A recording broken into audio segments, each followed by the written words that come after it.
দিনে বিএনপি রাজনীতিকে 11 আসনে জনবান্ধব মানুষের মঙ্গলের জন্য কাজ করতে আমি এই প্রস্তাবনাগুলি করেছি। এগুলি আমরা অক্ষরে অক্ষরে পালন করিব এবং অন্য কাউকেও এই ধরনের অপকর্ম বা অন্য কোন কাজের সাথে সম্পৃক্ত হইতে আমরা বাধা প্রদান করিব। যে কোনো ধরনের অপকর্ম খারাপ কাজ নিজে করব না, কাউকে করতে দিব না।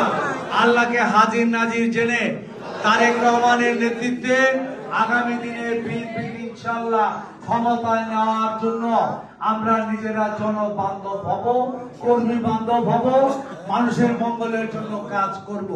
এলাকার মানুষের অসহায় এতিম দুস্থ মেধাবী লোক এবং প্রতিষ্ঠানের মঙ্গল করব।